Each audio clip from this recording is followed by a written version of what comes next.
কেন্দ্ৰীয় গৃহ সচিবৰ সাক্ষাৎ UPPLৰ প্ৰতিনিধিৰ চলিত অধিৱেশনত 125 সংখ্যক সংবিধান সংশোধনী বিধেয়ক গৃহীত কৰাৰ দাবী বড়ো শান্তি চুক্তিৰ প্ৰতিটো দাবী আখৰে আখৰে কাৰ্যকৰী কৰাৰ দাবী প্ৰাক্তন NDFB সদস্যৰ সৈতে জড়িত বিষয়সমূহ নিষ্পত্তি কৰাৰো দাবী জনালে UPPLে বড়ো জনগোষ্ঠীৰ উন্নয়নৰ ক্ষেত্ৰত প্ৰয়োজনীয় পদক্ষেপ গ্ৰহণৰ দাবী উত্থাপন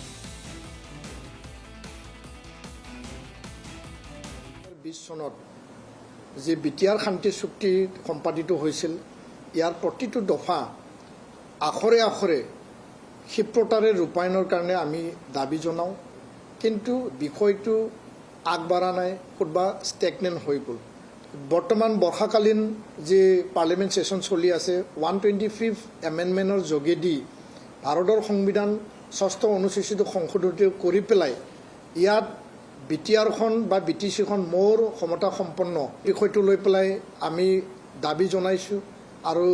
ইয়াৰ বিধেয়ক পাছ কৰিব লাগে এই ক্ষেত্ৰৰ কেন্দ্ৰীয় গৃহমন্ত্ৰীৰ লগত আলোচনা কৰি পেলাই বিষয়টো আনিব লাগে বুলি আমি আজি স্পষ্ট ভাষাৰে আমি কৈ আহিছোঁ লগতে কাৰ্বি আংলং বড়োসকলৰ ST হিলৰ যি মৰ্যাদা আৰু গাঁও অন্তৰ্ভুক্ত অধিক গাঁও অন্তৰ্ভুক্ত বিদ্যালয় প্ৰাদেশিকৰণৰ বিষয় ইয়াৰ লগে লগে NDBৰ যিখিনি কেছ উইড্ৰ'ৰ বিষয় শ্বহীদসকলক আৰ্থিক অনুদান পৰিয়ালক আৰু লগতে জেলত এতিয়াও 6 গৰাকী প্ৰাক্তন NDB সদস্য তেওঁলোকে জেলত আছে তেওঁলোকক মুকলি আকাশত এৰিব লাগে আৰু লগে লগে 1500 কোটি টকাৰ যি স্পেচিয়েল ডেভেলপমেণ্ট পেকেজ দিয়া হৈছিল এই স্পেচিয়েল পেকেজৰ কামখিনি